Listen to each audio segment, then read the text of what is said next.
നിങ്ങൾ ഇന്നത്തെ വാർത്ത കണ്ടായിരുന്നോ? ഇന്ന് ഞാൻ കണ്ടില്ല സഖാവേ. എന്നാ കാര്യം?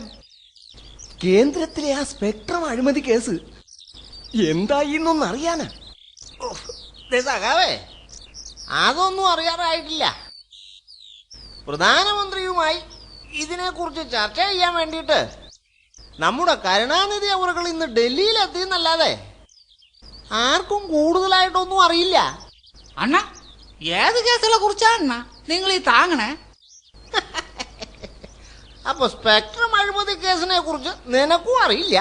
ഓ കുഞ്ഞേ, സെക്കൻഡ് ജനറേഷൻ ടെലിഫോണുകളുമായി ബന്ധപ്പെട്ട സ്പെക്ട്രം ലൈസൻസ് ഇഷ്ടപ്പെട്ടവർക്കും കടലാസ കമ്പനികൾക്കും കൊടുക്കുക വഴി 60,000 കോടിയോളം രൂപ ഖജനാവിന് നഷ്ടമുണ്ടാക്കി എന്ന് പറയപ്പെടുന്ന കേസാ പ്രമാദമായ ഈ സ്പെക്ട്രം അഴിമതി കേസ്. ഇതിലെ നായകനാച്ചാ കേന്ദ്ര ടെലികോം മന്ത്രി രാജേ. അല്ല തിരുമേനി, ആ രാജയ്ക്കെതിരെ CPM കാരെല്ലാം കൂടി ഇങ്ങനെയൊക്കെ പറയുന്നതല്ലാതെ ഇതിന് വല്ല വാസ്തവമുണ്ടോ? ഉണ്ടോന്നാ നമ്മളെ കേന്ദ്ര ആദായ നികുതി വകുപ്പുകാർ നടത്തിയ ഒരു അന്വേഷണത്തിൽ ഈ രാജാ മൂപ്പരെ കൊടുക്കുന്ന തെളിവുകൾ കിട്ടിയിട്ടുണ്ട് എന്നും ആ IPL കേസിലെ പോലെ ഈനും ഒരു പെണ്ണും വെള്ളയുണ്ട് എന്നാ കേക്കുന്നത്. അതുകൊണ്ടല്ലേ ഈനെക്കുറിച്ച് സംസാരിക്കാനും വേണ്ടി നമ്മളെ കരുണാനിധി മൂപ്പര് കാട്ടിലും ചുമന്ന് ഡൽഹിയിലോട്ട് പോയേ.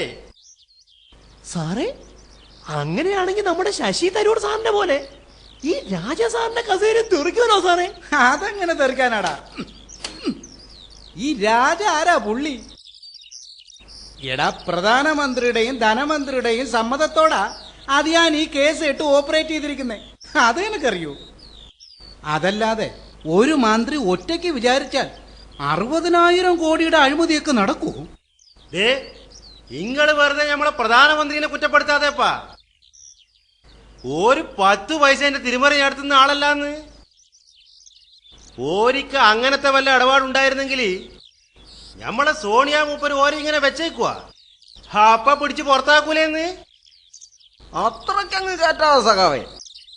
ഈ അഴിമതി കേസിൽ പ്രധാനമന്ത്രിയുടെ ഇടപെടിയിൽ വെളിപ്പെടുത്തുന്ന കത്തുകൾ ഇന്ത്യ ടുഡേ പുറത്തു വിട്ടതെന്നും അപ്പൊ നിങ്ങൾ അറിഞ്ഞില്ലായിരുന്നോ? അദ്ദേഹത്തിനും കൂടെ ഇതിൽ പങ്കുള്ളതുകൊണ്ടല്ലേ ഈ രാജ ഇപ്പോഴും കേന്ദ്രമന്ത്രി സ്ഥാനത്ത് തന്നെ തുടരുന്നേ.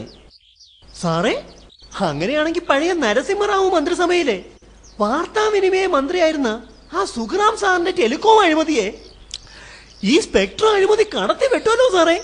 പിന്നെ വെട്ടാതെ.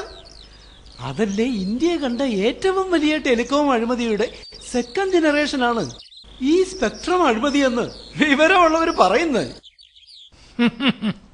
കള്ളനും കാവൽക്കാരനും ഒന്നാണെങ്കിൽ കൊമ്പത്തെ ചക്ക കടയ്ക്കൽ.